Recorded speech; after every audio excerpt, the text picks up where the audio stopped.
Welcome to Crappens. Don't wait a week for a new video. Join our Patreon at the Crappens On Demand level for instant recap access. Link in description. Enjoy the show. Well, hello, and welcome to Watch What Crappens, a podcast for all the crap we love to talk about on the old brovs. I'm Ronnie. That's Ben. Hi, Ben. Hi, Ronnie. How are you? Good, very excited. Tomorrow is the Golden Crappies here in New York City. It's finally here. The day has finally come. We're so excited. If you don't have tickets, get streaming tickets. They're available right now on watchwhatcrappens.com. It's our yearly award show. It's going to be fabulous. Then next week, we will be in Salt Lake City and Denver for our Mass Hysteria tour. And that tour will be continuing through May. So check watchwhatcrappens.com for ticket links and also for videos like this that you're watching right now. And for our traders recaps, which are great and fun, and we love that show. So thank you so much for being here, everybody. We sure love you. Oh, also announcement, what we will be covering in Salt Lake City and Denver. In Salt Lake, we're going to do Salt Lake Reunion Part 3. And Gotta then in do it. Denver, in Denver, we're going to be doing Southern Charm, this very show. Speaking of, thank you to Andy and Watch What Happens Live for having us on as bartenders last night. That was so fun, and we got to be on that with Southern Charm stars, Austin Kroll. This is the thing right now. And Patricia Alstill. So that was super fun to hang out with those guys. And don't worry, I already told Austin I'm going to come back to work and still mock him relentlessly. So Yeah. don't worry, we didn't get paid off or anything like that. But we did have a really, really good time. We had a really fun time, and I have to say, I have never seen someone like receive the attention of so many women as Austin Kroll. The amount of women just coming up to him all night long, giving him numbers. I mean, it was insane right now, man. It was insane. I've never seen anything like that. Yeah, you can see why he would just wake up with two girls in his bed while he's got a girlfriend. I mean, you basically see that happening. It's wild. So that is definitely someone who wants to have a girlfriend that lives out of town. I'll tell you that much. It was such a fun time, and what a wild thing to be able to get to do that. It was like cool to see the way Watch What Happens Live works and being backstage and everything, and it was truly wild. And thank you to everyone who's being so nice to us and sending such like nice messages and comments. It's just really, it's like a really fun energy to go into this weekend with. So thanks everyone. Yeah. Oh, and don't forget weekend. Bitch Sesh. We were also on Bitch Sesh this week, our first ever crossover with Bitch Sesh.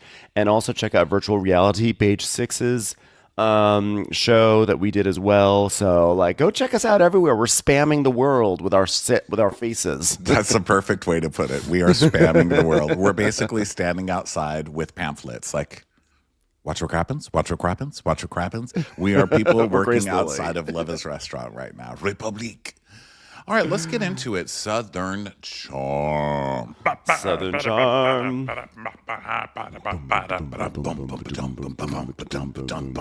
Okay, we start at Austin's house. He's screaming like a little girl because he sees a wasp nest attached to his door. And guess what? I don't blame him. Although I will say, looking at Charleston wasp, God damn, I'm gay. Wasp nests. How do straight people say it? Wasp nest. Wasp nests. Texas wasp nests are way bigger, so we should be more scared. Those things are like tiny little dogs crawling over honeycomb, you know? Ours are humongous. Like, you better fucking run. I have to get a wasp sprayer that like goes 20 feet because my ass stands very far away, and then I run, and then I have a blanket to throw over myself because that shit will kill you. Those wasps seem totally unbothered, which makes sense because this is basically a show about wasps. So, like, not an issue for them. By the way, the one thing that I was thinking about when Austin was dealing with that, first of all, kind of scary. I hate fucking wasps. Why do they always build their nests on doors, like in door jams? They really have to like just be better at it. Go somewhere else. Go somewhere that's like discreet, and then do your living there, but not on like a door jam Like, what was it about seeing a giant creature walking in and out of a door that made you say, you know what, I'm going to build my house there? It's like saying, hey, see that highway, see the 405 highway? I'm going to build my house in the median right there. Like, don't do that. Like, it's dangerous. It's not where you should be. It's going to be a threat to everything. And we're just going to kill you because we're not going to like having you there. And that's what Austin does. But what I felt bad about was Wasps that, don't give a fuck. That's what I'll tell you. Wasps do not give a fuck, and they're daring don't. us to. They're daring us to pull out the spray so they can attack our asses. Listen, they don't get to live like really long, productive lives. Like there's no college plan for a wasp. They want to kill a bitch, okay, and they're gonna get us. They don't care. they're listen, they're very progressive. They like high density housing, and they will take non-prime real estate. Truly, But what and I have to say, luckily, Austin got so afraid of the wasps that he was like, "Oh my God, Madison!" and his spit landed on the wasp nest, so it dissolved yes, before he even had to spray it, which is great.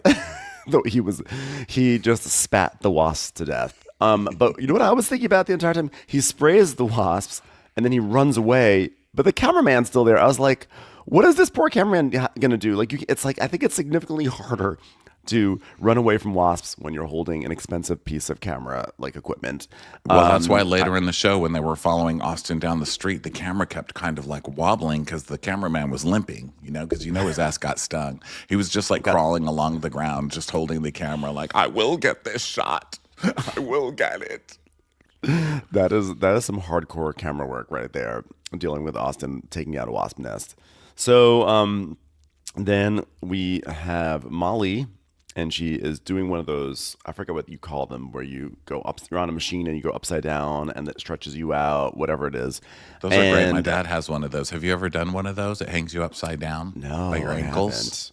haven't. No, It's I so haven't. good. I love those. I always pretend I'm getting shaken down. I'm like, I'm sorry. I'll pay you your money back. I'll give you your money back. Just please don't let me go. It's like an inversion table or something like that. Inversion table. Yes, that's what they are. Yeah. I would just be afraid that once I get flipped over, I can't get back up. I know there's probably like a cord and a rope or whatever, but I know No. my ass. Once I go upside down, I'm just there till someone finds me. Yeah, the Which is problem what's is gonna you be. have to have the upper body strength to pull yourself back up because there's bars and you kind of pull on the bars and it brings you back up. And it's supposed to be very easy, but I'm not a light person. So I have worried, and it's hard being blind when your stomach like comes and covers your eyes, like your boob flap comes and covers your eyes. I'm like, wait a minute. I'm not used to my boobs being like this. So she's on there and her dog is looking at the camera, kind of like, at what point do I become a fan favorite on Bravo? Like, the dog's kind of like, I'm a golden doodle. Like, I'm a coveted breed, and all anyone cares about is like Jiggy still. And then you've got Charles sucking up all the air for the dogs on Southern Charm, and no one cares about Charles, but he just takes it all up. Look at me, I am ready for you, America. I care about Charles. How dare you? But I will say that this is an episode about Shep's girlfriend totally using him and being a user and camera ready and all this. But no one's complaining about this dog. I mean, this dog literally goes right in front of her face and sits down and stares straight into the camera. Yes, like so. Why is no We one need worried to about talk. this dog? This dog being a user. This dog is the biggest fucking user on the show. It's the biggest fame whore we've seen on this show. Just literally sitting there like, okay, so we're going to discuss. Am I going to get in the main credits or what? Welcome. I'm ready for my close up. So then let's see. Miss Patricia is FaceTiming Whitney, and he's like, oh, "Mother, I'm in Con. Yeah, look, there's Con." She's like, "Oh wow, fantastic! I've never seen Con before, Whitney. Wow, you're just there like I am, except way far back into the city." He's like, "Can you see the base?" She's like, "I've been closer." When you get back, I'm going to start calling you Thomas Ravenel because you were in con and now you're not. You're an ex-con.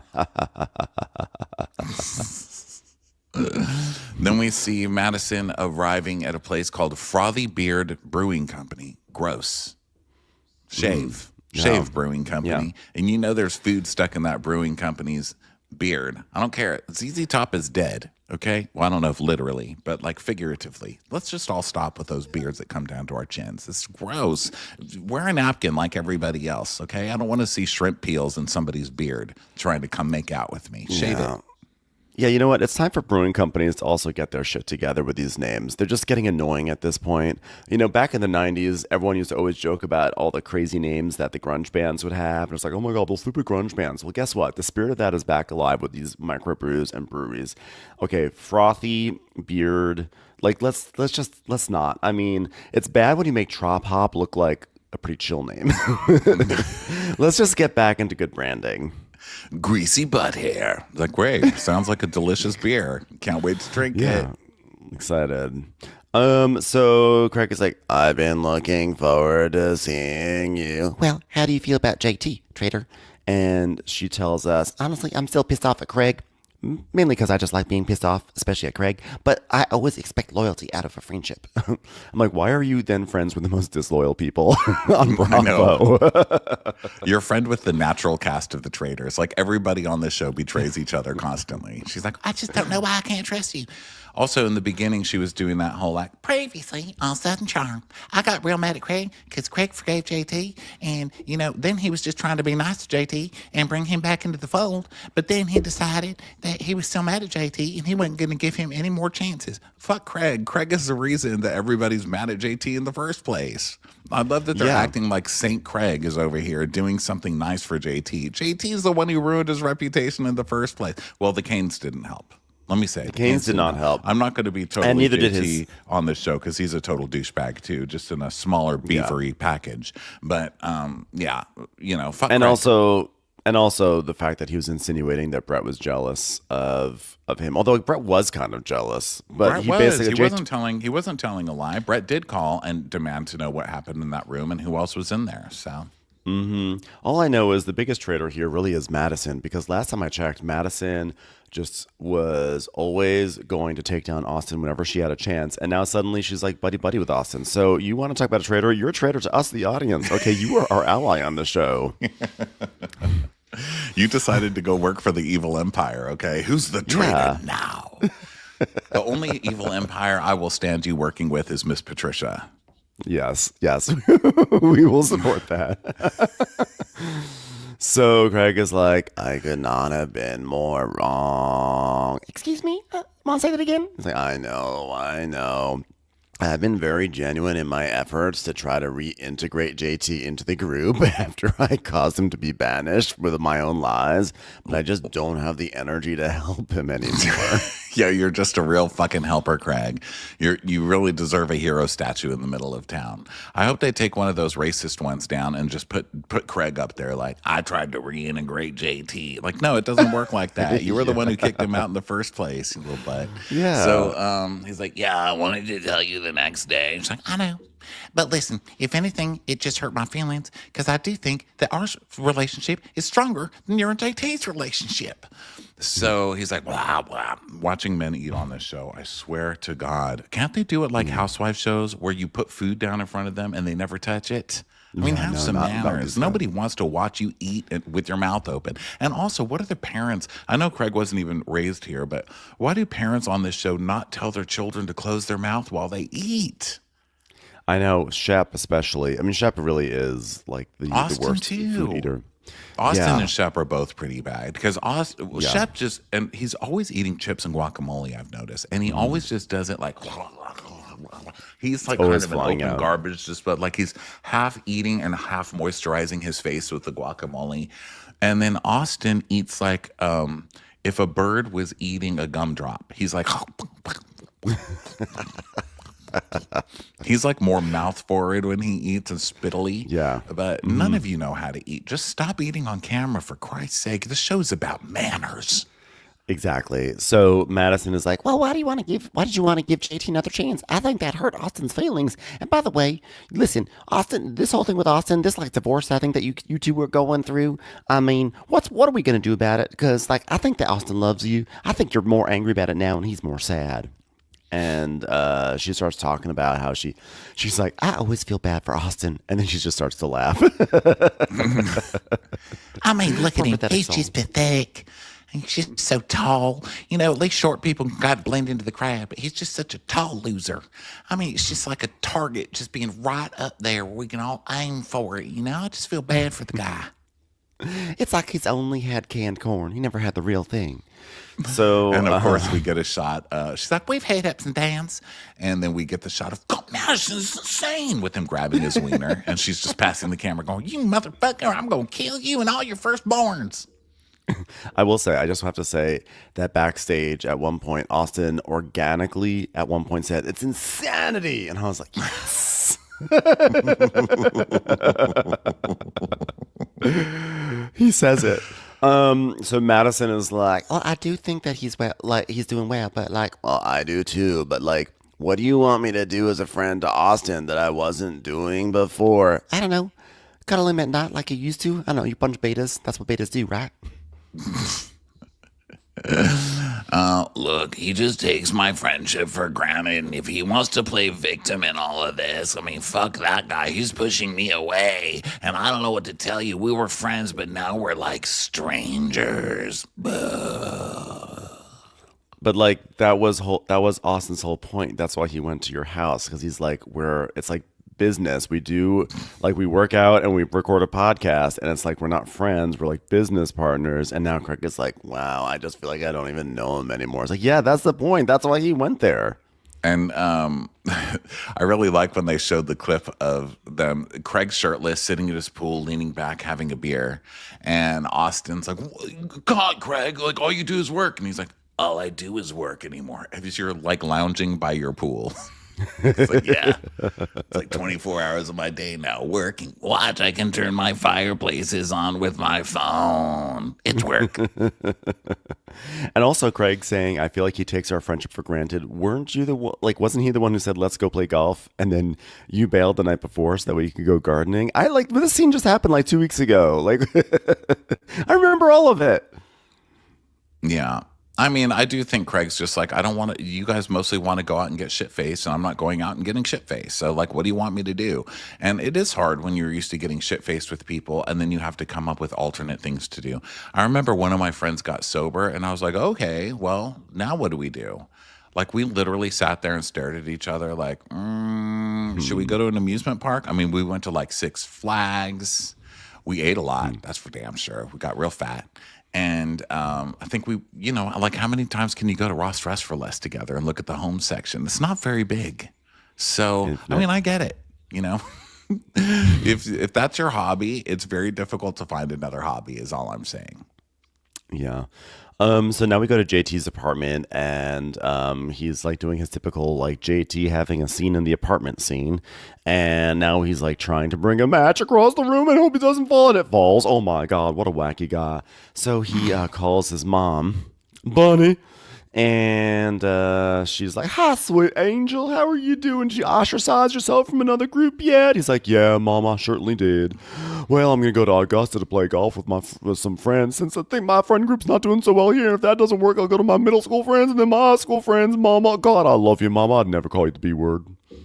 Like, wow, you want me to go in there and yell at the principal, tell him that those bullies keep messing with you, and they're going to have Bunny to deal with? And he's like, no, Mama, come on. He's like, well, I'm going to try Augusta again, but if that doesn't work out, I guess I'm going to have to go back to my high school friends, Mama. I'm just going to have to keep going back until there's someone to hang out with me. She's like, just don't show pictures of your couch, honey, because nobody's going to want to be friends with someone from the... Actually, his couch here is pretty cute in the apartment. I'm referring to that ugly couch that he bought for his rental that she hated. Yeah. It's weird to feel like you've done nothing wrong except be honest. And it's like flashback to him telling Taylor, like, Gaston was cheating. So he's like, and somehow it gets turned upside down to where you are evil. And I mean, I think the part that hurts the most here is like, why flame me? It's, well, because you're an outsider and you came in and you're trying to have TV moments, and you overplayed your hand. You did a pretty good job last year, but you fucked it up with the reunion, and you've been on a losing streak ever since. Also, I can never feel sorry for a guy who's like, but I'm just honest. Why are you mad at me for being honest? Because, that's the sign of huge douchebaggery, And it's to think that, like, he did have, like, a second chance. Yeah. Yeah, exactly. Like, I don't feel like you get to be the one to declare that. And, he was getting a second chance with this group. And the fact that he, like, sacrificed it all over Taylor, That's what's so sad. And like when Taylor went storming out last week, he should have been like, not like, "What is the truth? I'm just telling the truth." He should be like, "I'm sorry." Like he should have just gone to apology mode and been like, "I didn't mean to upset you." But instead, he was like very much about like, "I'm telling the truth." And then Craig got on his ass, and now I mean, like he's just it's over for him.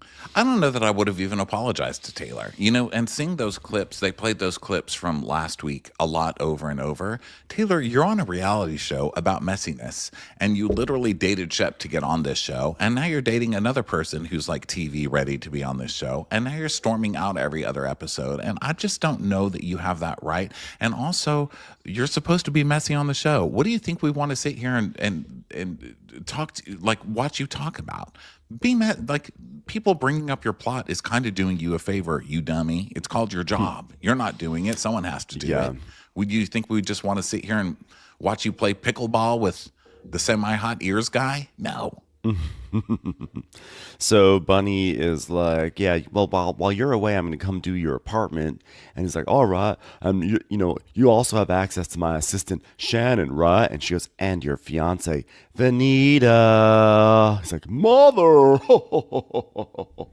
She's like, she's a sweet girl because she texts me sometimes, and she'll say something nice to me. And I'm just like, oh, what a nice girl. And she's like, well, if she does love you, Mama, Benita does love you. I mean, she really does, and I know you like her too.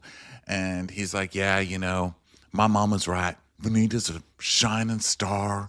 And, there's chemistry between us, but we just don't talk about it because, we just have this friendship. You thought I was the only one that didn't know how to friend zone a biatch? My turn. Da-da-da-da-da. My turn. It's like JT's big end of Gypsy moment. Can you tell I saw Gypsy last night on Broadway? He's like, here he is, boys. Dun. Here he is, world. Dun. It's JT. Your friend zoned, your friend zoned, your friend zoned.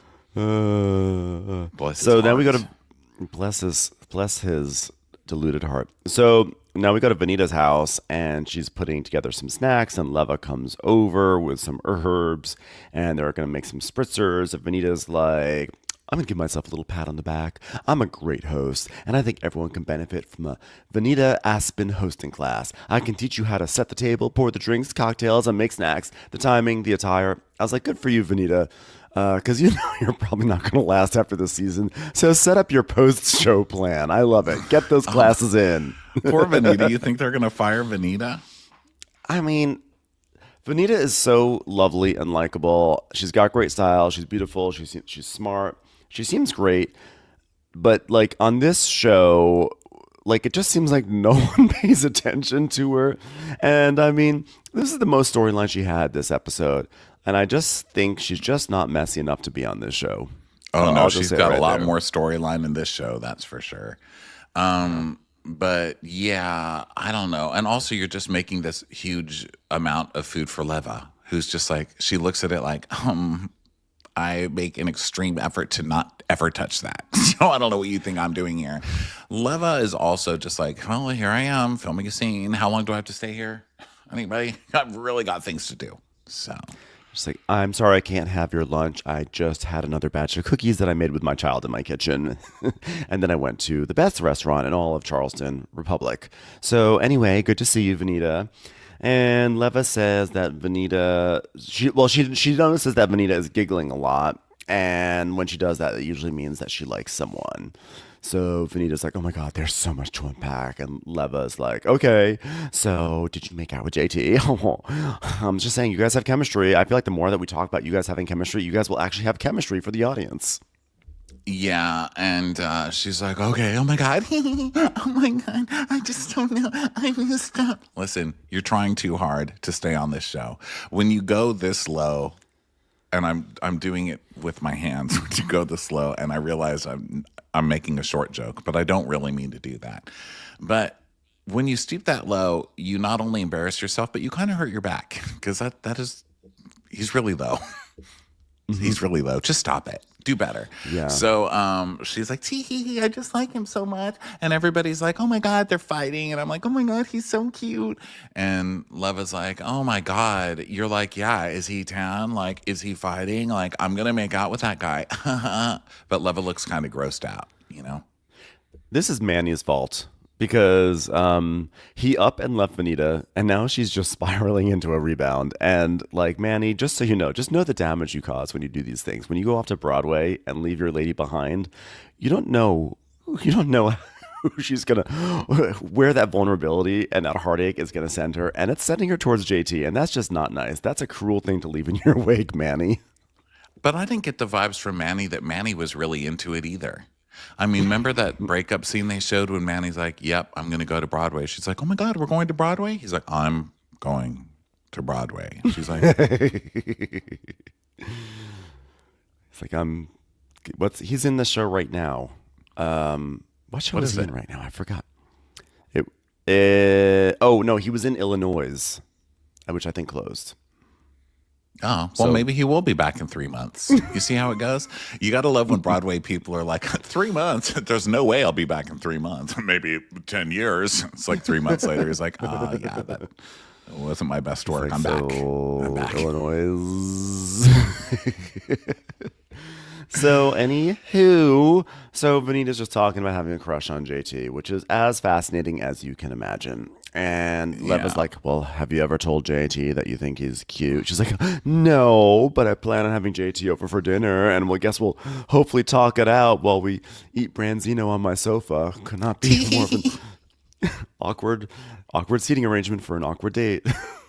Tee. Oh my God, JT's coming over. Tee. Listen, Vanita, this whole storyline is like a class pass. I'm just not buying it. I'm never going to buy it. There's nothing you're going to do to make me buy it. I'm not going to do it. Okay? So, and then she's like, "When I'm interested in a guy, I'm not going to wait for him to make the call. I'm going to be the first one to say, 'Hey, how you doing? So today at 12:30, I expect you to pick me up.' Like you answer to me." I'm all for that. But also, if you're going to do that, pick better candidates. Yeah, make sure they're going to listen. You know what I mean? If you're Yeah. going to need to boss somebody around, you're going to need to get a listener. And no one on this cast is going to do it. I'll tell you right now. Men in Charleston have too many options. You need to move. We're Yeah. saying. You want a beta? You need to move, honey. So she's like, "Yeah, he's a marriage guy." Love is like, "Yeah, he's totally a marriage guy." I mean, who wouldn't want to marry that guy? Like, seriously, if you know that if there's a bad storm, that man is going to build you a dam. So, Vanita's like, "Yeah, he's a marriage guy. He's not like the rest of the boys. Like, if he finds the right girl, he's gonna get married immediately." Well, he actually was married, and I think we all saw how that turned out. So anyway, now we go over to Sally, who goes to a place called Bevy Benny Brewing, which I guess is better than Frothy Beard or Sweaty Crotch Microbrews or whatever they're called. And so Molly arrives, and they haven't seen each other since the tuba. I was kind of wishing that Molly just brought her little tuba and they just poured beer into it, and she just drank out of the tuba. she's like, "Hey, do you have 2 hours? I've just got a tuba to play for you." So they sit down in chairs that are like, "Oh my God, this chair was like much lower than I was expecting." I know, it was like really low. Dude, wasn't that so funny how low it was? It was really low. Oh my God. Oh my God. Did you get Botox today? I got it on my chin. You got it on your chin. I got it on my lips. Oh really? I got it on my forehead. Oh my God. I got it on my elbow. Oh my God. We got Botox everywhere. I got filler too. Oh, you got filler? Where'd you get your filler? So they just sort of compare notes on everything they've done to keep things fresh. Yeah, and this is one of those scenes that really kind of illustrates, I think, what a lot of people go through, especially in a town like Charleston, where the men have way too many options. And it's kind of sad to watch. Like, you've got these two gorgeous girls with their whole beautiful lives in front of them. Like, I hope we look good for guys, and especially Sally. I shouldn't say that about Molly, because Sally is the one who's like, "Well, it's not like my ex fiance told me your boobs aren't good enough." Oh, because she's talking about how she got a breast reduction. So she's Yeah. like, "Well, I started doing Botox because I was insecure, but also it makes me happy, you know? And then I got a breast reduction because it's not like my boyfriend, my ex fiance, told me my boobs weren't good enough, but it's just all the girls he was cheating on me with just had these bigger boobs. So I got porn boobs, you know? He's looking at porn a lot, so I got porn boobs. And then I thought, am I doing this for me? No, I'm not really." I was like, this is so sad. I don't like this. I just want to like go like firebomb that guy's house. Yeah. So then Molly explains that her boobs are from like she has size in her boobs from a fat transfer because she says, you know, my ankles were a little thicker than your average person, and I was always a bit bothered by it. So finally I got ankle and calf liposuction, and I shot the fat into my boobs because I had new boobies. It's amazing She's my what hero. we as It's You amazing have what we as kinkle humans can be tits? insecure about. That girl has cankle tits now. Like, that is my hero on Bravo. Someone who's just like, take my cankles and put them in my boobs. I mean, that's the best Bravo shit I've ever heard. And I was not expecting to immediately stan her during this episode. I mean, look, I already love her because she plays the tuba and she eats cupcake sandwiches. Okay. She's already got that going for her. But it was cemented today. Put the woman's hand in some cement and get them on a sidewalk because she has cankle boobs on purpose. And she's like, that's right. And I tell people, hey, babe, big boy, do you like that? They're my cankles. They were terrible. You should have seen how big they are. Yes. When she said that, I was like, "Oh, Ronnie is going to be in bliss." When I was like, "Ronnie's going to love this." Girl, I'm getting my waddle put into my boobs. Just wait. I'm gonna. And have I a knew you were waddle going to dick. say that. I knew I'm you were gonna going to say that. I'm gonna have a You're waddle dick. I'm going to get my waddle injected into my dick. Okay. Period. So anyway, yeah. So she she had that procedure, and she's like, "Well, people are not giving me bad feedback, which is nice." And Sally's like, "Yeah, so I think it was Yeah. Ryan." She's like, was- guys are saying I'm look great, so I guess it looks good. Well, glad you're not looking for fucking validation anymore with the new ones. I'm glad you got new ones to not get validation from the ex-fiance, just everybody else now. Come on, man. You're better than this. So then Sally's like, "By the way," she's like, "I think it was Ryan was trying to tell me that you seem like you'd like be a good fit for Shep. Like he's kind of hot." And Molly's like, "Yeah, Shep is hot. Shep's a hottie." And I was like, "Girl, you have to get out of Charleston. You are JTing the bar, as in lowering it." And so Sally's like, "Yeah, I mean, he is hot. And well, he wasn't hot when I got with him, but you know, he's looking hot now. Now that he's taking ayahuasca." And then we see a rare Ryan clip where we're at the symphony and Ryan leans over to Shep and it's like, Shep, by the way, I think Molly likes you. I was all scared. Molly's like, well, I'm not super forward. I'm just like really awkward. Like I like playing the tuba. I'm just such a nerd. And I'm like, is this going to be a thing now? Because like, I mean, he's with Sienna. It's not like I'm like trying to steal some guy. Tee hee. Am I doing this right?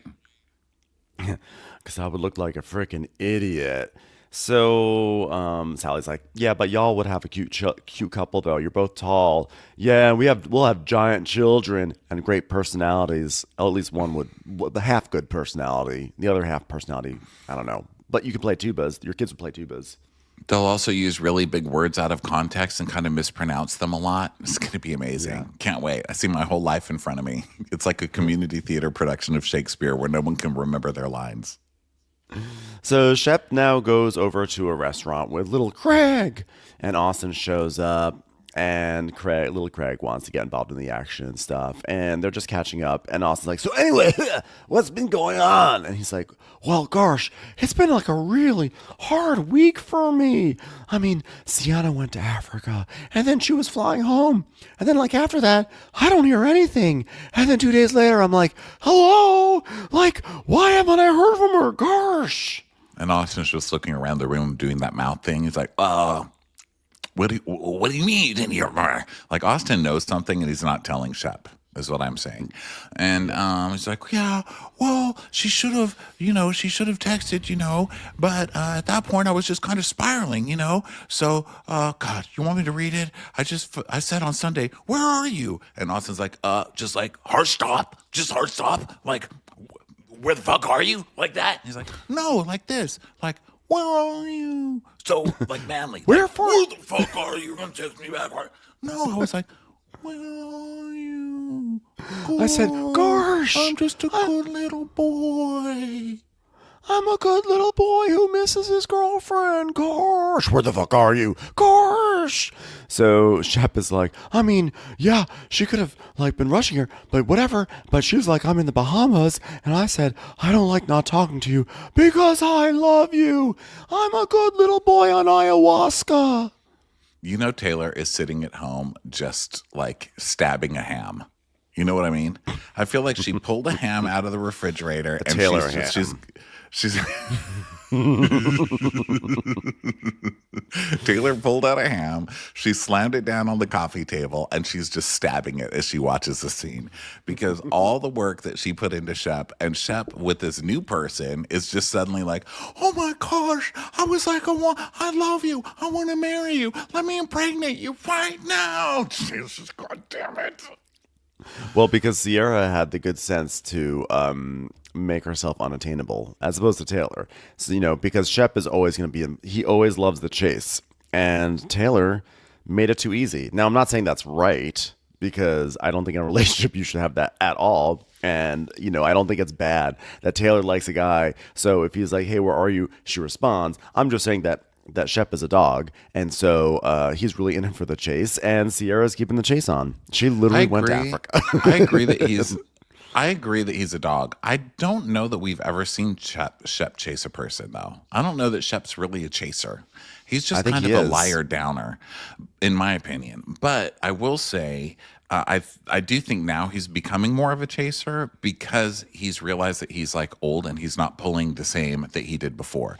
Because Taylor was like, what, 4 years ago that started? And I think things changed, okay? And his reputation got worse and worse and worse, as well as his, general age. I mean, we age. That's how life works. And I think he's got this young, beautiful girl, and it's because she's young. I think he's chasing her youth.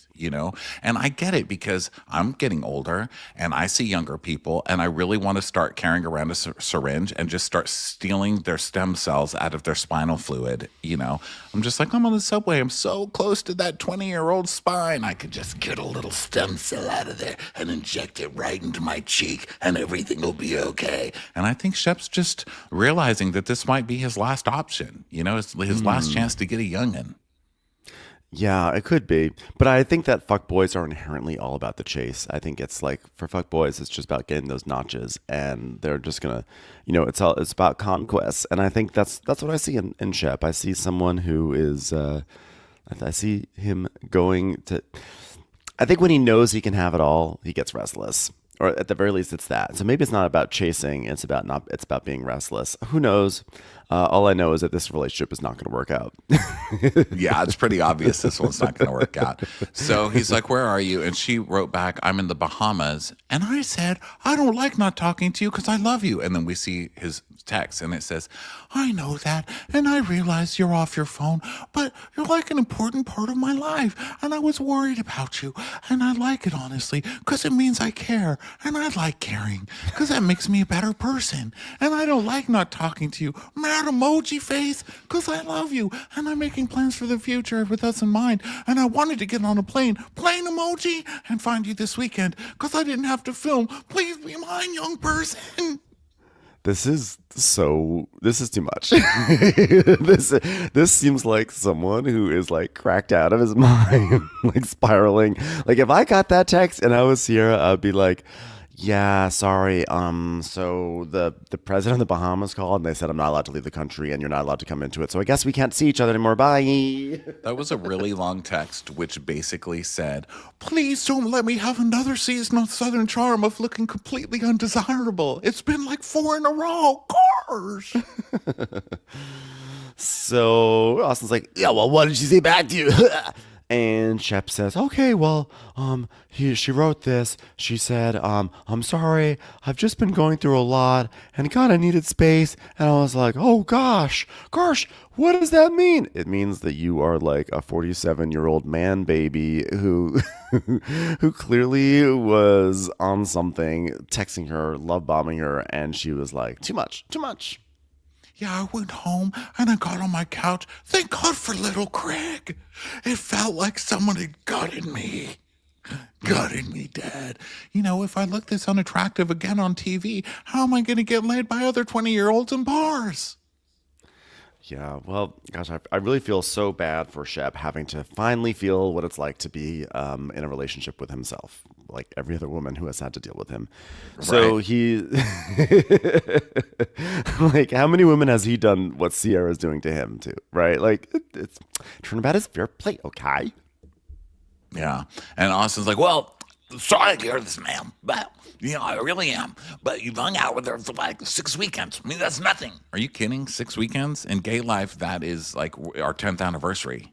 I'm fucking talking about 6 weekends? That's a lot. It is a lot. It is a lot. Shep, for the longest time, told me that it's not like manly to be sad about a woman or to be sappy. So it's interesting to see, the change, and I like it. It's like a humanizing quality to Shep, but at the same time, it's like, how could you love a girl you've only met like 3 times? That's insane right now.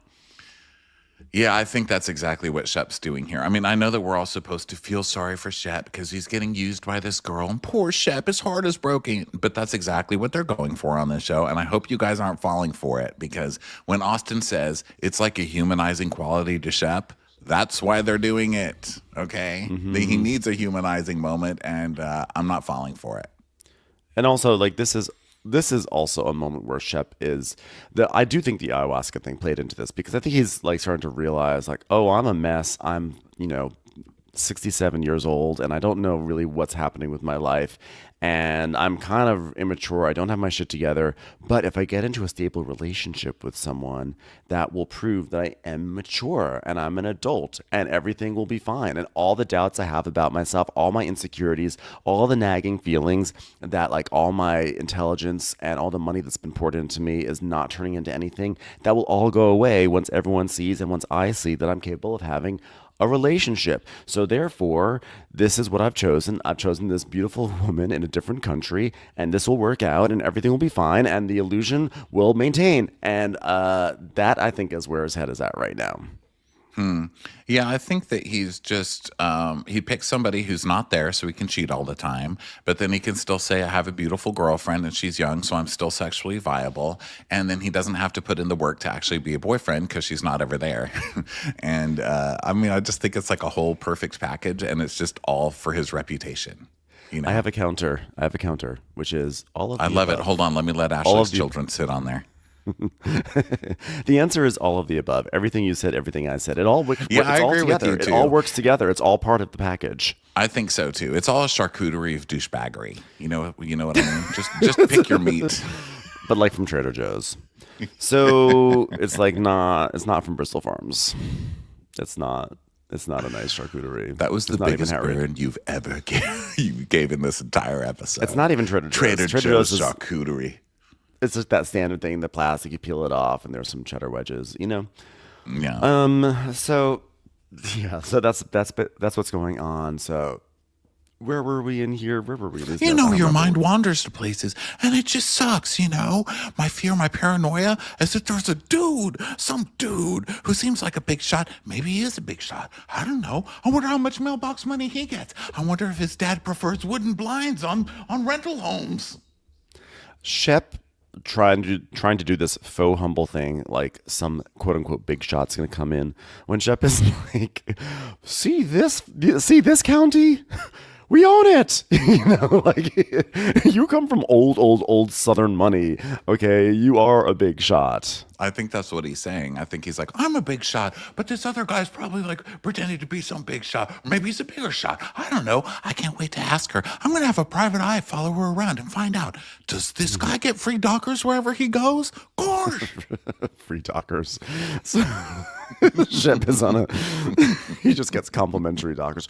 Oh, sir, welcome to Rancho Palos Verdes. Here is your hotel room, and we've provided you with a complimentary Dockers. tell your daddy we said hello. Congratulations, Mr. Shepherd Rose. Please welcome to the American Express Rewards Program. Here are your free Dockers. I thought we were going to go to the Bahamas, and visit everybody. But, like in my mind, God, are we not doing that? And I'm like, wow, you even gave her the cast trip? You gave this new person the cast trip? Oh, you are so fucking pathetic. And this is such karma. But again, it's hard for me to believe that he didn't set this up to make himself look like a huge victim. Time will tell. Time will tell. Yeah, and then Austin's like, "Oh yeah, well I love the initiative. Yeah, it's the first time I've really seen it from anyone in this cast, at least in the men. But I can tell we both, And Shep is like, "Yeah, but I can tell we both want to talk to each other, and blah blah blah." He's like, "Honestly, I just want to see." Oh, so they start talking about Craig. Sorry, and because Craig calls. That's who Austin says I like the initiative because Craig's like, "Hey, what's going on?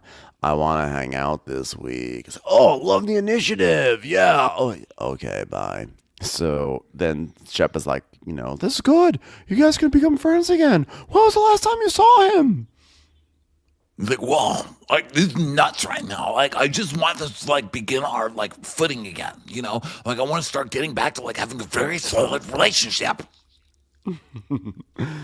So now we go over to Miss Patricia's house where she is sitting upstairs and she has a bell and she is ringing it and tormenting Randy, who is trying ever so hard to pour some champagne into a glass, and he has a You look of just hear terror a on his chain, face. a chain being dragged up a stairs. Randy comes in with a big old clamp around his ankle. He's like, "Yes, ma'am." "Randy, why'd you take so long? I told you to do some ankle workouts. You're never gonna do that. You're never gonna get up the stairs with that clamp around your ankle unless you start getting some core in, Randy."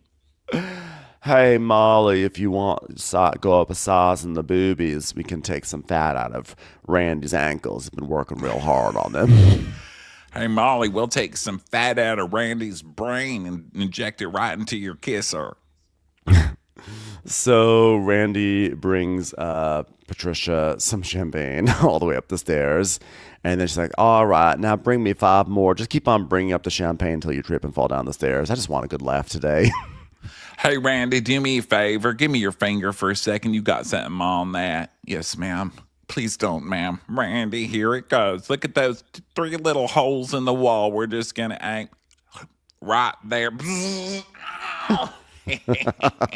That's good. You're excused. Now go get another round, stupid. So Madison comes over and she goes upstairs like, "Randy, okay, please bring up some champagne, this time in coops, okay, and balance them on your nose like a seal, and then also clap your hands. And also, is it possible to go up the stairs while also balancing on a beach ball? Can you do that for us, please? Thank you so much, Randy." Hey, Madison, will you hold these for me? "What are they?" I don't really know. They're a tool. "Are these jumper cables?" All right, hold down Randy while we get these on his nipples. Okay. God, I love having a girl's day. "Randy, will you come to the top of the stairs, please? Okay, there he is. Madison, if you want to push him down, go ahead, be my guest. It's real fun." And she just gets that bell. She's like, "Ding, ding, ding, ding, ding, ding, ding, ding, ding, ding, ding, ding." Wow, how long do I have to ring a bell before Randy comes up here? Randy's just coming. There's like smoke coming out of his hair from just being electrocuted. He's like, "Yes, ma'am." Oh, it's like you've never heard the sound of a bell before. "Hey, Randy, there's some exposed wires up there. Do you mind just licking them real quick, see if they're still alive?" Lick them. Randy, put this in your mouth. "Ma'am, that's a smoking radio." Do it. "Randy, I got you a bath toy.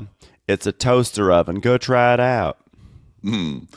So they're having some champagne in bed, and they're talking about how to hold the glass to hold the temperature. And Patricia's like, I love a coupe. I mean, if there's one talent I possess, it's my ability to hold something by the stem. Anytime I'm with Patricia drinking out of a crystal glass, that's about to break my wrist. I'm like, yeah, I am the Queen of England in this canopy bed. Like, R.I.P. I just dies happy. So, yeah, they're just like sitting there, and she's like, "So, what happened to Randy, by the way? Did he get lost? Does he not know we went one room over? He's a real idiot, I gotta say." Hey, you want to play a new game I love to play? It's called the Poor People Shake. Watch this. Ding, ding, ding, ding, ding. "Yes, ma'am." All right, now you only eat caviar with mother of pearl. And by the way, my favorite thing to beat Randy with is a mother of pearl spoon. It's just such a versatile thing. I hope you enjoy eating from Mother of Pearl. I actually knew the Mother of Pearl. But God, Pearl was a dumb little hooker. Used every man she ever came across. Okay, so Madison's like, well, I got good stuff. I met Shep's girlfriend, Sienna, and I think she's lovely. I mean, she is. I mean, she's 26, a lot of energy. Oh, wow. And any word on the stem cells? Well, her spine doesn't really have very good access. She does like wearing things that have back covers. Damn it. So Sienna we see a clip of Sienna at like that dog party, and she's talking to everyone. She's like, oh my God, like, it's so funny. Like, my grandma is the one who actually set me up, because my grandma's pretty much like the president of like the Southern Charm fan club in the Bahamas. Like, she just loves Southern Charm. So it's like hilarious. Yeah, she set me up with Shep. Anyway, oh my God, I know everything about you guys. I love watching you. By the way, you were so good 2 seasons ago. I have a question. Last season, when you got that dress, was that like, did you get that at Gwynn's? Because I'd love to go to Gwynn's. Can someone take me to Gwynn's? I want to just see all the sights. I love that she says she's only dating Shep as like a favor to her grandmother. That was so low and hilarious. And she's like, well, between you and me, she approached Whitney before Shep. Oh, for Christ's sake. Of course she did. She had to go through the human resources penis to get on this show. We know how this show works. They all go through Whitney first. Dehumanizing Jesus resources. Christ. So Patricia's The like, Golden Gate douche. Like, you have to go through there to get through anything. Jesus. He said, don't tell anybody. He's going to kill me. Don't worry. I'll just blame it on Randy. So, it was cool. The other night at Watch What Happens, we got to meet the producers of Southern Charm, which was oh my God, yeah. probably, I mean, we met a lot of really cool people. We met the 2 chicks in the office. They're so nice and gorgeous and talented, all that. Fran but and- we yeah. actually got to meet the producers of this. They were such nice guys. Can I tell you, it was so cool talking to them. And I actually got nervous talking to them. And then I left and I thought, God damn it, I had the chance to ask them the question I've always been dying to ask and I've never been able to ask, and I missed my chance. And that question is there no HR on this fucking show? How is this Whitney being the gatekeeper of every girl getting cast on this show? How is that still going on? Get me HR on the phone. Yeah, it's a really great question. So Madison's like, Well, here's your contract for Southern Charm. You can just sign this with my penis. Just go ahead and sign right here on the dotted line. mother. So When I was talking to Sienna, she was like, I would love to hang out with y'all again. and Patricia's like, so it sounds like she's working a lot of angles here. Stalker.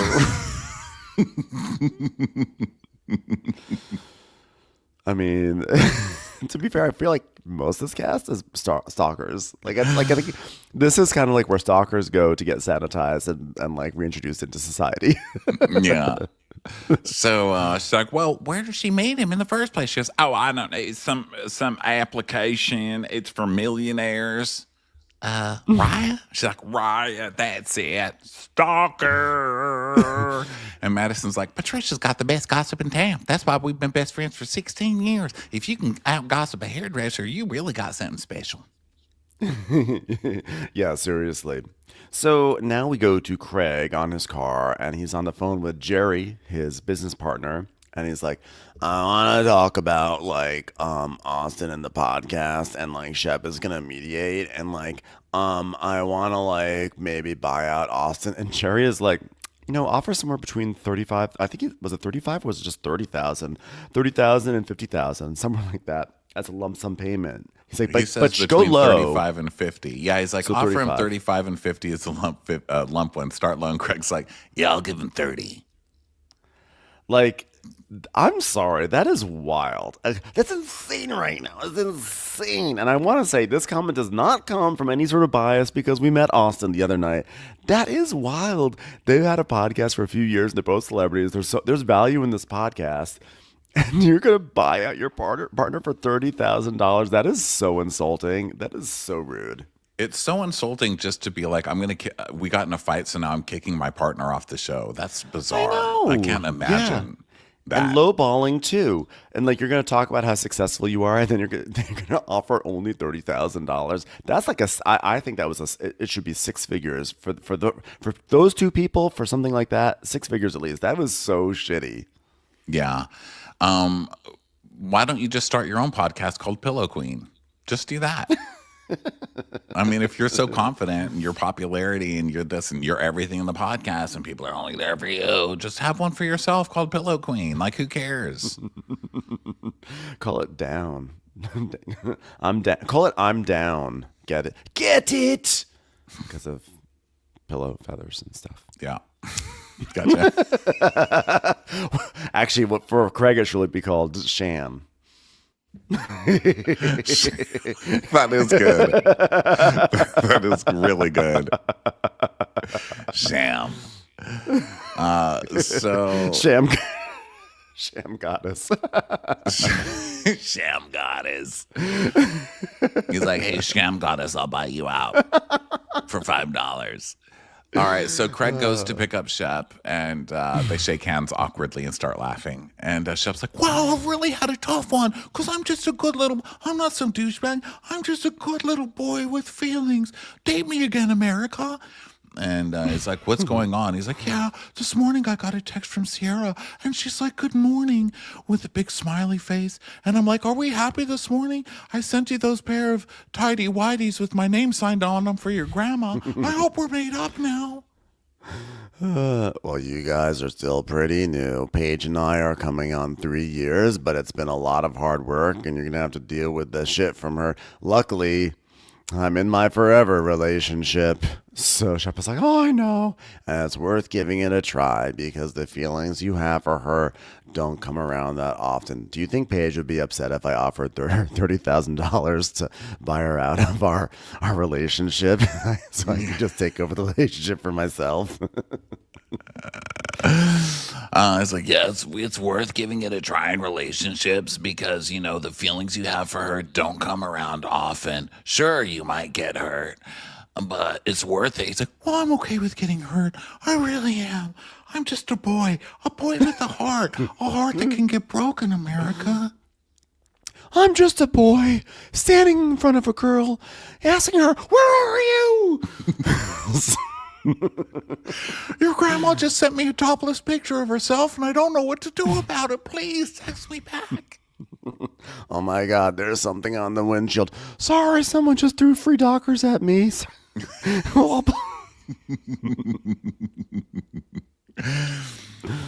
So all you want are beautiful babies in a Bahamian house, or you're going to go into some deep, dark depression that you'll pull me into, and then we're going to have to go to fucking bars to meet girls. Please don't do that to me. Craig's advice is pretty good, honestly. I think he's got Austin beat in that arena. By the way, I had lunch with Austin, and you know, he's cynical about relationships, dude. Like, you're not as much, but like, you can be a realist. That's why I appreciate bouncing things off of you. Like, look, I got a rock. Let me bounce it off your head. Ow. Ow. That hurt. Why'd you do that? I was trying to bounce it. Rocks don't bounce, by the way. They skip. All right, so that was a bad analogy. Yeah, you know, I'm a realist, you know. So I date someone in a different state who doesn't want marriage or children. And then I just say every day, you want to have marriage and children in this state that you hate on a show filled with people that also hate you? Does that sound fun? You know me in realism. Speaking of Austin, I'm sorry to interrupt you, Ben. I know you're not shocked that I did it, but I'm really sorry to interrupt you. I just want to interject here. One part of standing behind the bar that's really hard is not being able to interject when they're talking bullshit in the guest chairs. And when they're like, oh my God, Paige is so mean to Craig. Yeah, Craig deserves so much better. Get the fuck out of here. Team Paige 100%. Yes. She never lied to that fucking guy. And I hate that we all expect the woman to have to pick up all of her shit and move to Charleston. Everybody there hates her. No one on that show is nice to her. Why would she want to move there? It's not like you guys made it the most welcome place. I don't blame her for getting the hell out of there. And if he can't bend a little bit and think, wow, you know where else could use a pillow store? New York City. City? Why don't I put Craig's pillow store in New York City? There's tons of tourists there that watch Bravo. Put it right by Watch What Happens or some shit. I mean, the fact that he wouldn't even try to come up with any way to make that work for her, I'm not going to sit here and feel bad for fucking Craig. Get out of here. Yeah, thank you for bringing that up. That's a really good point because we had to stand there, and that while they were saying that while Patricia said that Paige was mean to Craig, no, she was just exasperated by him. And if she was mean to Craig, then you know what? She deserved to be because he is ridiculous. I am totally team Paige. We are team Paige. And you know what? If she is dating this new guy that she went to the football game with, God fucking bless. Yeah, God forbid, So anyway, it's just annoying because on this show they're always like, the women are so mean to the men. No, this whole show is about women. It's about men being douchebags to the women. And look at this year, you've got a whole line of new ones that you guys get to just abuse and treat like shit for the next 3 years until you fire them too. As you shrivel up and still keep doing your same old bullshit. So yeah, I'm not going to jump on that whole she was also like, Paige was mean to Craig, and also Naomi was mean to Craig. I was like, well, maybe the problem was my is Craig. favorite thing. You know what I mean? Like, Yeah. it's like calling people out for getting mad that jars are too hard to open. Jars are hard to open. Make them easier to open. You know what I mean? I think that Craig probably goes for women who are like smart because he's not smart. So I think he's hoping it's going to rub off on him. And he somehow puts on his charm, puts on his facade. He bamboozles them. They're like, oh my goodness, I have like a golden retriever. And then what happens is that then they realize that, oh, this is a golden retriever, but this golden retriever shits everywhere, and I'm sick of picking up its poop. Yeah, it's and an they just untrained like golden get retriever. ground down. And I always empathize with Naomi being so frustrated with Craig sewing all day. And you know me, I like to sew. I get the sewing thing. But it's that Craig was talking about how he's going to law school, he's going to do something, and instead he's sewing. And it's great that he turned to sewing into something. But like, I felt like he was always feeding Naomi a line of bullshit, and she had every right to be totally exasperated by him. Yeah, it's just frustrating watching the audience react sometimes where they're just like, what a bitch Paige is, because we've seen what a little bitch Craig is for years and what a compulsive liar he is. And still everyone's like, oh, he's so perfect. And actually, like we give them a lot of shit on this show because this show ultimately is about guys being douchebags. Like, let's face it. It started with Thomas, Whitney, and Shep. You know what I mean? So that's what it's about, and I get that. And I actually have grown to like Craig. I really like Craig. I think he's a sweet guy. He's really charming. He's really good looking, and he does have a lot going for him. But this whole let's just not perfect. villainize the chick because Craig's so cute and has a nice smile is really fucking annoying. People need to stop doing it. And he deserves to get what he wants, but he has to also find somebody who wants what he wants. He can't just he's not so entitled that he just gets it from anybody he wants. Yeah, no, Craig is really nice, and but that being said, he's not perfect, and I don't think that Paige should ever be vilified because as nice as Craig is, I still am always going to be Team Paige in this situation, always.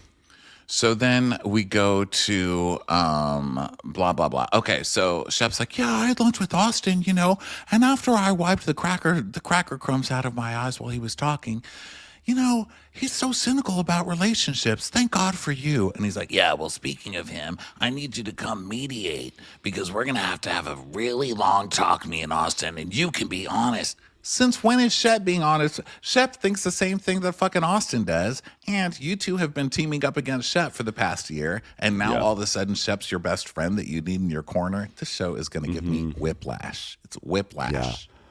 Well, you're going to have to give a little bit, Craig, because you're not right all the time. Only I am.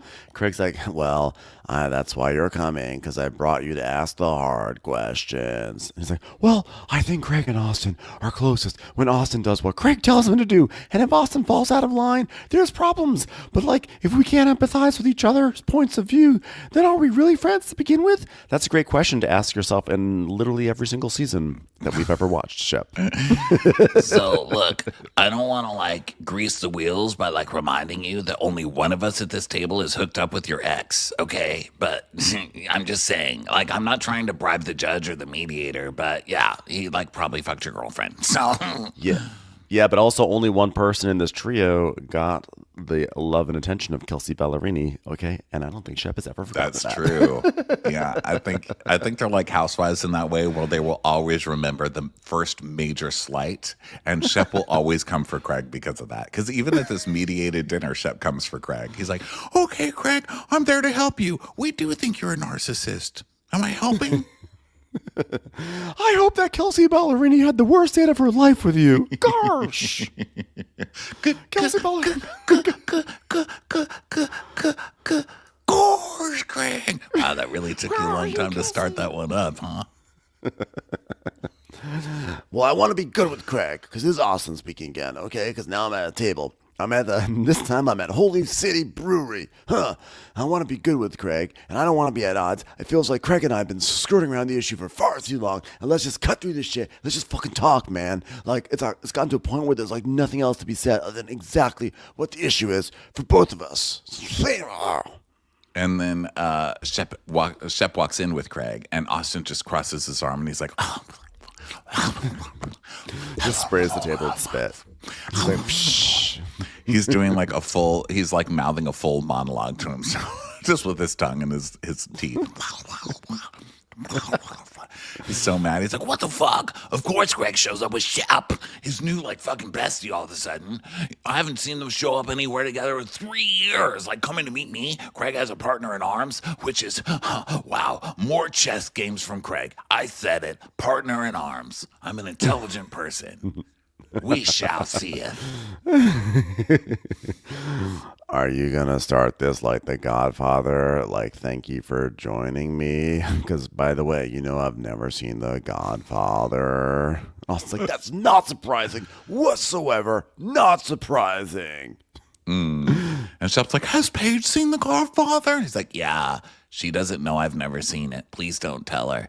Because sometimes, just to impress her, we walk into restaurants and I'm like, "Wow, this is the beginning of The Godfather." I say, take the cannoli, leave the pillow. So Chef is I love like, that. yeah. Like, we can't skip over this because this is so good. "I've never seen The Godfather. She doesn't know I've never seen it." So you've even lied about that? You've even lied about seeing the fucking Godfather to your girlfriend? I mean, come on, man. She probably knows. Probably when she said, "Craig, I'm going to make you an offer you can't refuse." He's like, "What if I refuse it?" "No, Craig, you don't have to say anything to it. It was a joke in and of itself." "What?" Also, you haven't seen this movie. Also, every time he's like, "It's like the beginning of The Godfather." It never is. You know what I mean? The Godfather starts at a wedding, sir. Okay? It's a pretty specific opening. This is like the opening to The Godfather. Craig, it's a nail salon. Actually, I hate to break it to you, Ronnie. Craig is right. The beginning is really Don Corleone sitting in his office at the wedding, and the guy comes in and says, "Oh, Don Corleone, you got to help me." And it's like all dark, and then they go out to the wedding outside. Oh, you're right. Yeah. Okay, well. Wow. Don't tell Paige. But I don't think that Craig knew that, by the way. I think that was a pure guess that Craig I just was like, watched "It's a all mob the sort of death." Godfathers. Yeah, I thought it was the wedding, and then somebody comes in to talk to Don Corleone, and they go back out to the wedding. I've never seen Godfather Part 3. I actually watched Godfather Part 2 like 3 years. I think I talked about it on the podcast. I was like, guys, I watched The Godfather Part 2. I watched The Godfather Part 1 because I was watching that TV show where it's about the making of The Godfather. It's good. That's a good show, by the way. I forget what it's called. Godfather is, can I say something? The Godfather is so good. I was good. I think I'm probably the first person who's ever realized this. The Godfather is like so good. Yeah, it was pretty good. It's a good one. And guess what? Team Diane Keaton. So in case Oh some my of God. you think that Yeah. our attitude only goes for Southern charm, don't worry. She was It the extends original to Paige. The Godfather. Yeah, the original Paige. Everyone's like, "Oh my God, fuck Diane Keaton. What a bitch. Take her kids away from her." I'm like, no, actually, she had a point. Why should she have to marry fucking Al Pacino and put up with his murdering bullshit? They're like, "He's just a man." He's like, "But look at me. I'm crying. I've got feelings." Like, shut up, Shep. Yeah, grow up. You know what? When that door closed on Diane Keaton's face at the end, I was like, ugh, gutting. It's always the woman who suffers. I wish when Paige broke up with Craig, she just left a horse head in his bed. He's like, "Whoa, why is there a horse head in my bed? What's this from?" I need. It's actually a pashmina. Godfather. It's a pashmina. It's on trend. But only you would think it's a horse head, you idiot. The point is, Craig has not seen The Godfather. And Shep is like, "Gosh, I've seen The Garshfather, and I think you have to watch it at like your Italian bar mitzvah or bat mitzvah." Oh, gosh. Yeah, she's Italian. And Shep's like, "She's Italian, though, so of course she's seen it, you know?" And Craig's like, "Yeah, they love that shit." And he's like, "Yeah, I think you have to watch it at like your Italian bar mitzvah or bat mitzvah." Ha, ha, ha, ha, ha, ha, ha, gosh. All right, What's so a bat where were we? mitzvah? What's that? What's a bar mitzvah? Well, you know, it's like we have, you know, when we're 13, we have our Garsh mitzvahs. You know, it's like Fiddler on the Roof. Oh, don't tell Paige I haven't seen Fiddler on the Roof either. So Austin and I were just like not great at expressing like or saying the tough stuff, you know, like that sentence, for example. But you guys are so close. You should be able to do it. I mean, you just took a piece of spinach dip to the eye, Craig.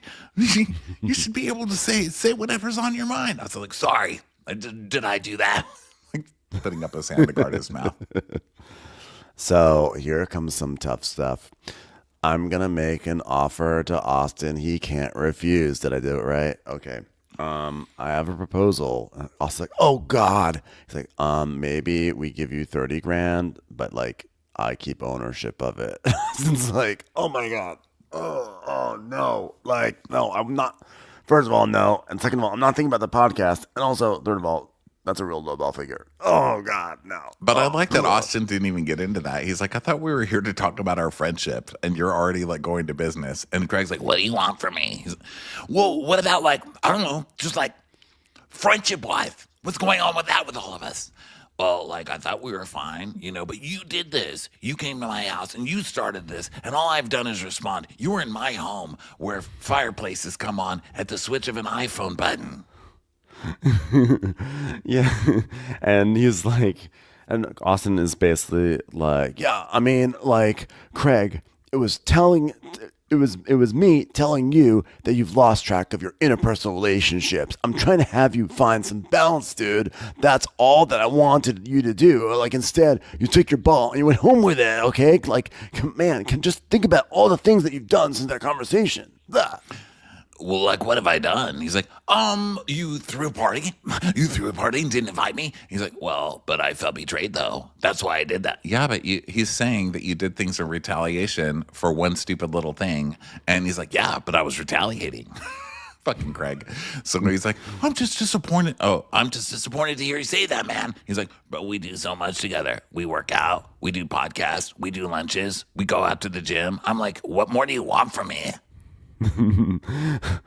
Shep, I mean, it's like talking to a brick wall. And Craig's like, "Mediator, what is unclear? Like, I don't get it."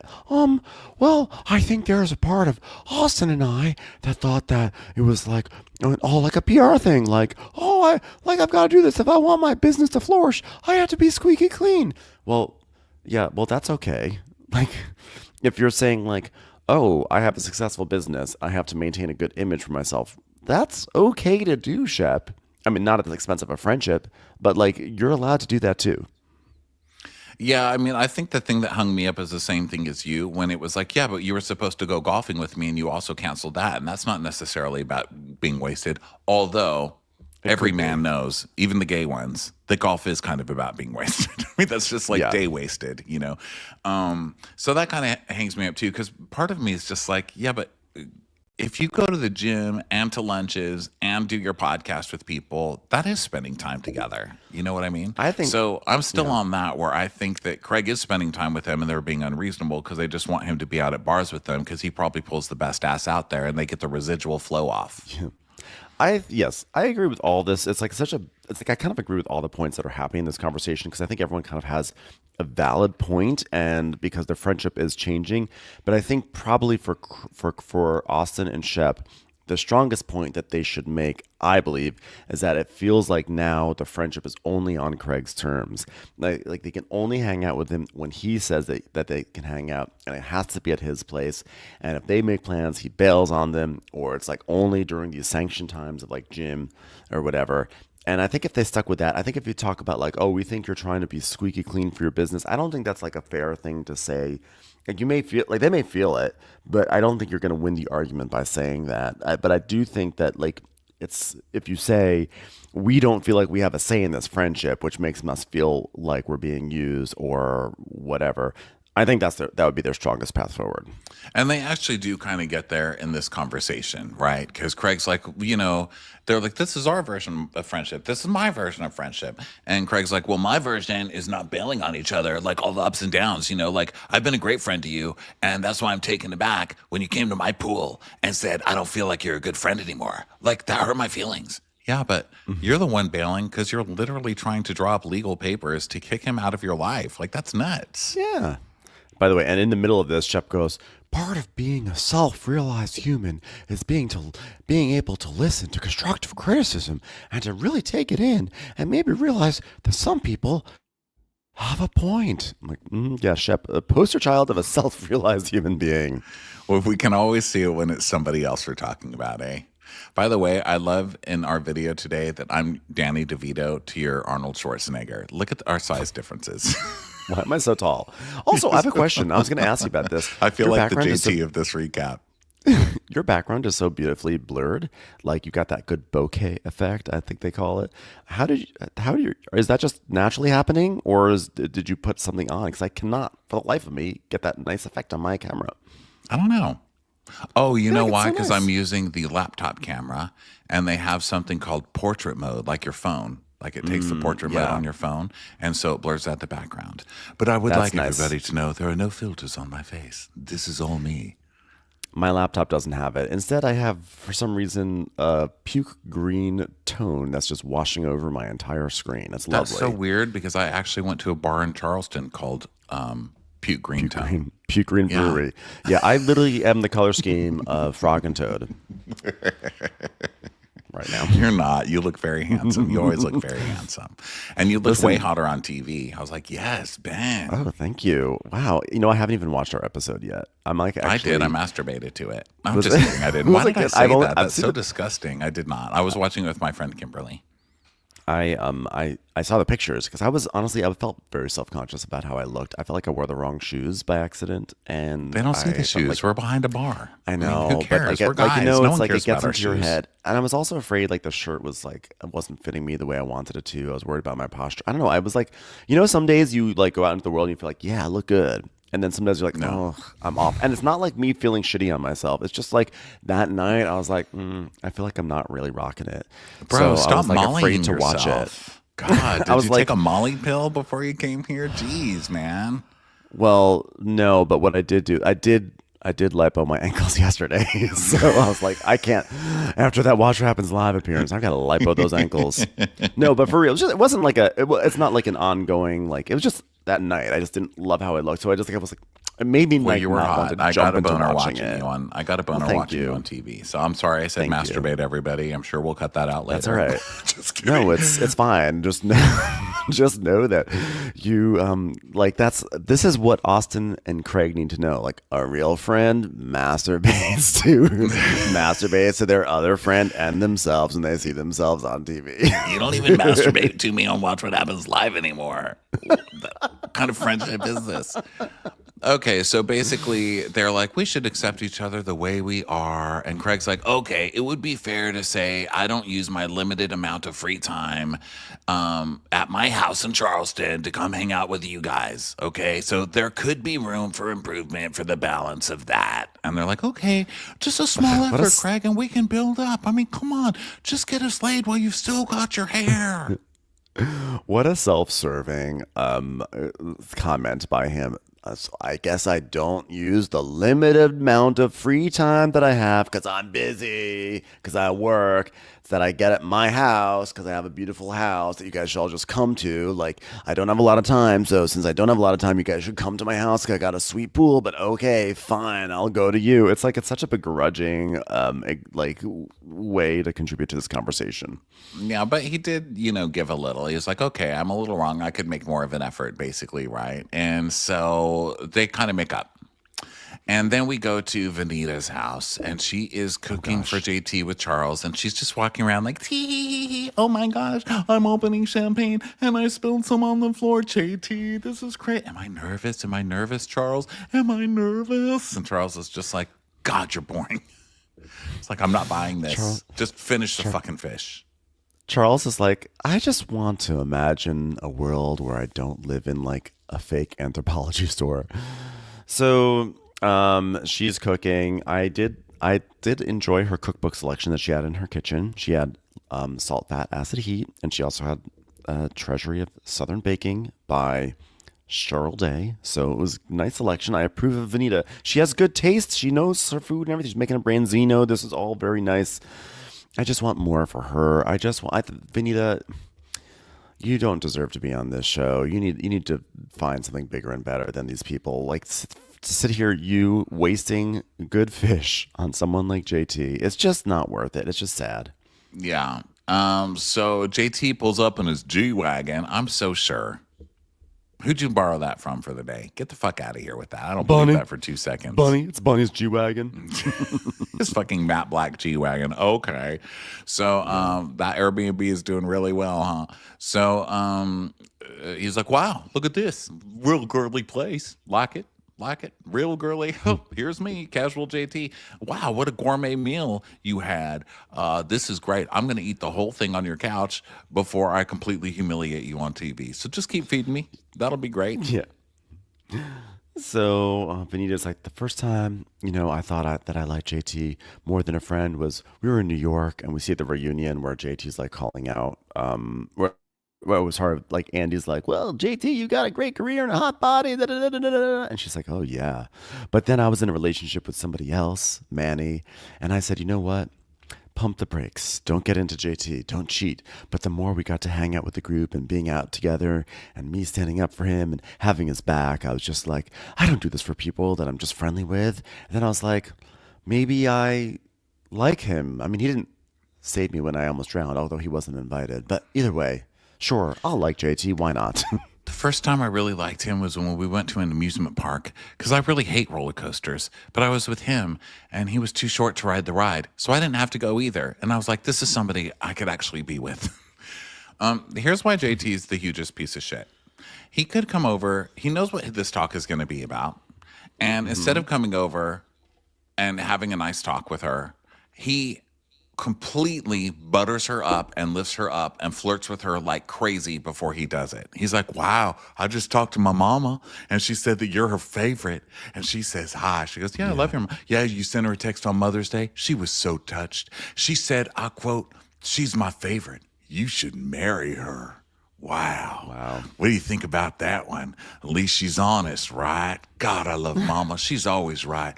Wow, this food, this branzino, it's sweet and spicy, kind of like us, right?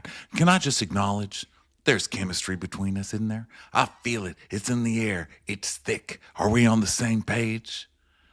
What a piece of shit, man. Fuck this guy. Honestly, fuck this guy. Like, Vanita doesn't take enough shit on this show without being completely dragged and humiliated like this by you. Fuck off, you little fucking G-Wagon borrowing beaver. I hate you. Now I'm so glad to see that this cast treats you like this, because you deserve every little fucking bit of it. Yeah. I'm never standing up for you again. Until next week when one of the guys is worse. Yeah, no, but Vanita gets shat on time and time again on this show, and she gets humiliated, and it's just like she gets shoved to the corner, and she's the only one who seems to actually have a brain around here. And we have Vanita. He's saying things like, I'm extremely attracted to you, and this branzino. You know what the thing with this branzino? It makes me imagine all the dinners we could have together if we were in a relationship. Maybe someday we'll get married and all sit around the table with our children eating branzino together. God, that would be a great laugh. But you know what? Just keep it Children like real. branzino? Wow, can't wait for them to try this. You should put this branzino in a baby bottle. I'd love to see our first child being nursed on this sweet, sweet branzino. I can see me taking our firstborn child, little JT Jr., off on a fishing trip to catch a branzino, and we cook it up for the whole family. Driving the kids to school saying, God, what's that smell? And then saying, Mama packed us some branzino in our lunch, Daddy. Oh, and then I'll say, what is that other smell? Mama also made us some pickled branzino for the side. And what's that other smell? Branzino pie. Oh, wow. We're going to be together forever. This is just beautiful. Wow. And she's just beaming, right? She's beaming like she's never been happier in her life. She's like, oh my God, I'm having a love story. It's playing out on television. Finally, here I am on Southern Charm. I'm going to have a love storyline. This is amazing. And he's like, but I'm just being real. I'm seeing someone. And then he just smiles in her face. And she's like, And yeah. he's like, I've been getting out of the gates in this new relationship, and I got to give myself a little bit of credit because I don't cheat. I do not cheat, America. Oh, but it's a slippery slope. And Benita's like, well, I won't say I knew he had a girlfriend, but I can say I knew he was talking to someone, but it wasn't like, this is who I'm dating. And she's like, but don't act like you don't want this as bad as I do. I mean, everything you just said, basically. And he's like, well, let's play it out. Say it's an alternate universe. Let's say it's an alternative universe. That it was me and you, but you knew that I had the propensity to see new opportunities and be flippant. You wouldn't want to be with somebody like that. Then you'd always wonder in the back of your mind, is he going to do the same thing to me? Well, I hope that other girl's doing that because basically you've been leading her on for a storyline and so that you have somebody to talk to on TV, you fucking piece of shit. And the whole time you've been dating some little Taylor look-alike blonde young girl. So get the fuck out of here. I can't with these fucking guys. And I was really sad for her that she made herself look so stupid to be with this piece of shit. When she knew, part of me doesn't feel bad because I'm like, you knew it's JT and you're still being with him. And part of me is like, well, it's also for storyline for you because you need something on this show. But I don't like that. And I don't like her getting mistreated by this guy. I felt really bad for her. Also, I cringed a lot. Yeah. So she's like, let's be real. If I was dating JT and he's talking to another girl like this, we would be done. And there's no way I would be able to continue dating him. So he's like, I think it's just important that you know that my work means something. Is it a crime to be honest? I stand for women. I'm wearing a white cape and I'm just here as a man telling you, someone I respect. I've been dating someone else while I'm flirting with you. What an ass. So she's like, where does that put us? And he's like, I don't know, but I'll acknowledge it's not easy. Not easy. Yeah. And then she's basically like, well, I'm equal parts angry and equal parts sad because, like, how long have you been flirting and you've had a girlfriend the whole time? And he's like, well, that was some good branzino. I'm going to head on out in Bunny's car and I will talk to you later. And Yikes, when he goes, yeah, and he's kind of smiling in her face and squinting his eyes, like, I feel sorry for you, but I'm also squinting. He's like, yeah, I gotta go. And then they just cut down to his completely empty plate of branzino. I was like, wow, well, glad you had a full meal while you were here to fucking dump my ass, you piece of shit. God. Yeah, exactly. That's Monster. Exactly right. Like, she had to cook for this. You could have at least taken her to dinner. Yeah, exactly. Know? Boo. Well, you suck. Boo, JT. You suck. Boo. Okay, well, on but that also, note, Vanita, be smarter. Yeah, be smarter. So that is it, everyone. That is our final episode before the crappies. And now, next time you see and hear from us, we'll be on that stage. We cannot wait. Can't wait to see all of you.